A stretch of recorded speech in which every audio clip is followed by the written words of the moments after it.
Welcome to This Explainer. Today, we are taking a fascinating journey straight under the hood of a business. Whether it's a corner cafe, a massive factory, or even just your own side hustle, every single business out there is driven by these same fundamental economic forces. We're going to break down the theory of the firm, really pull apart the complex machinery of supply, revenue, and cost, and see how decisions are actually made in the real world. So let's kick things off with a pretty blunt question, but honestly, it's the most critical question any business owner can ask. Are you really making a profit, or are you just fooling yourself?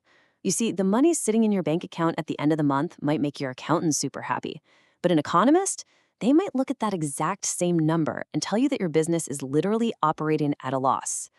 I know, it sounds crazy, but to understand why, we really need to unravel the hidden economic realities of running a firm. Here is our quick roadmap for today's explainer. 1. The goal of maximizing profit. 2. The rules of revenue. 3. The true cost of business. 4. Accounting versus economic profit. And finally, number 5, time, looking at the short and long run.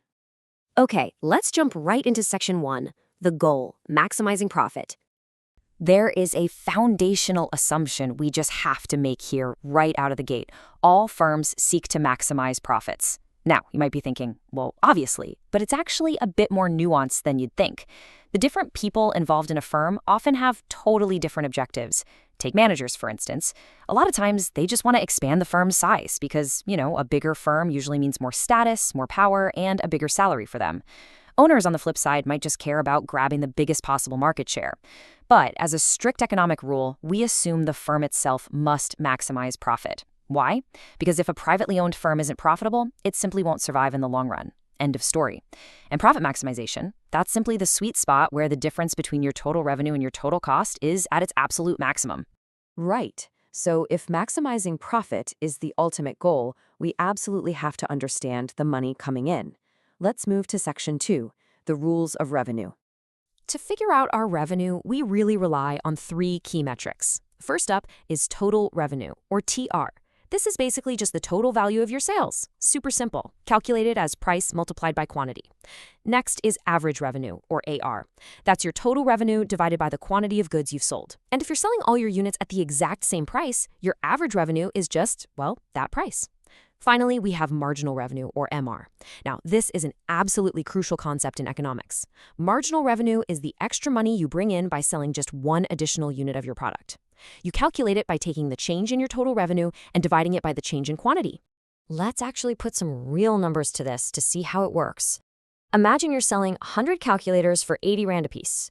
Your total revenue? That's 80 times 100, which gives you 8,000 Rand. Easy enough. Your average revenue is at 8,000 divided by 100, bringing you right back to 80 Rand. But let's look at marginal revenue. This is where it gets interesting. What if you figure out you can sell 2 extra calculators, but at a slightly higher price of 85 Rand each? The change in your total revenue is 170 Rand, and the change in quantity is 2. Divide 170 by 2, and your marginal revenue for those specific extra units is 85 Rand. Grasping this marginal change is literally how businesses figure out if it's actually worth the effort to produce just a little bit more. But hey, revenue's only half of the profit equation, right? We have to look at the money going out. That brings us to section 3, the true cost of business. Now, this is the exact spot where we separate the accountants from the economists. When measuring costs, accountants look purely at explicit costs. These are the physical, out-of-pocket, monetary payments a business makes to buy or hire inputs. Think raw materials, machinery, employee wages. If you have to write a check for it, it's an explicit cost. Simple. But economists, they also factor in implicit costs. And guys, this is the big secret to truly understanding a business's finances. Implicit costs are the opportunity costs that will literally never show up on a bank statement. It's the benefit you gave up by not using your time or resources in their next best alternative way. Let's bring this down to earth with a real-world example. Meet Jan Squambain. Jan is a woodwork teacher, making a solid salary of 200,000 Rand a year. He also happens to have 100,000 Rand sitting in a savings account, nicely earning interest. One day, Jan decides, you know what, I'm going to resign from teaching, take that 100,000 Rand in savings, buy some machinery, and start my own woodworking business. To an accountant, the explicit cost of starting this business is just that 100,000 Rand he dropped on the machinery. But to an economist, it's a completely different story. Jan's true implicit costs include that 200,000 Rand salary he just walked away from, plus the interest he's no longer earning on his savings. That foregone income is a massive, completely hidden cost of doing business. Which leads us perfectly right into section 4, where we finally answer that big question from the beginning: accounting versus economic profit.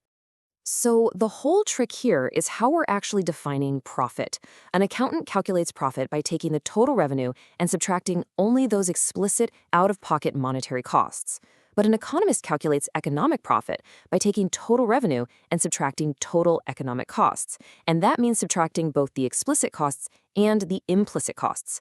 Let's go back to Jan. If he pulls in 250,000 Rand in revenue during his first year, his accountant is going to high-five him and say he's highly profitable because his revenue was way higher than his machinery costs. But an economist will pull him aside and say, actually, Jan, you took an economic loss. Why? Because his 250,000 Rand revenue didn't even come close to covering the 200,000 Rand salary he gave up, plus his explicit costs. This brings up a really vital term you need to know: normal profit. Normal profit happens when a firm's total revenue exactly equals its total economic costs. And remember, that's both the explicit and the implicit costs combined. Basically, it means the business is earning just enough to cover the absolute best return its resources could have earned somewhere else. If your total revenue is greater than all economic costs, boom, you're making an economic profit, or supernormal profit. But if it merely equals them, it's just normal profit. To put it simply, making a normal profit means you are doing exactly as well as your next best alternative. Nothing more, nothing less. All right, our final stop in the theory of the firm, section 5, time. Let's look at how the short run and the long run completely dictate a firm's ability to maximize those profits. So in economics, the short run actually isn't defined by a specific number of weeks or months on a calendar. It's entirely defined by constraints. The short run is a period where at least one production input is fixed. For example, let's say Jan wants to double his woodworking output tomorrow to chase some higher profits. He can easily hire more labor, right? That's a variable input. But he literally cannot snap his fingers and instantly build a second factory or buy huge new heavy machinery. That capital is a fixed input. So in the short run, the firm is constrained by these fixed factors. And just to keep the analysis clean, economists generally assume the firm is producing only one product and that all units of inputs are identical. Now, let's flip that and look at the long run. The long run is a period of time long enough that a firm can change the quantities of all its inputs. There are absolutely no fixed inputs anymore. The handcuffs are off.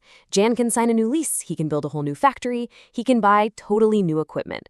And again, this has absolutely nothing to do with calendar time. It depends entirely on how variable the inputs are for your specific industry. Think about it. In the clothing industry, buying 50 new sewing machines is relatively quick and easy. But in the steel industry, building a brand new blast furnace takes years. So the long run for a clothing manufacturer might be much, much shorter in actual calendar time than the long run for a massive steel plant. And that brings us to the end of our journey under the hood of the firm.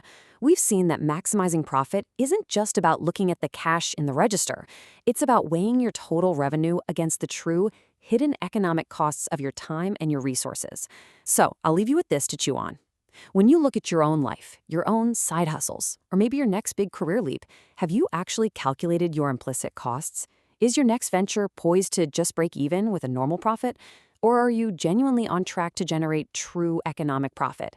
Keep those economic lenses on. And thanks for joining me for this explainer.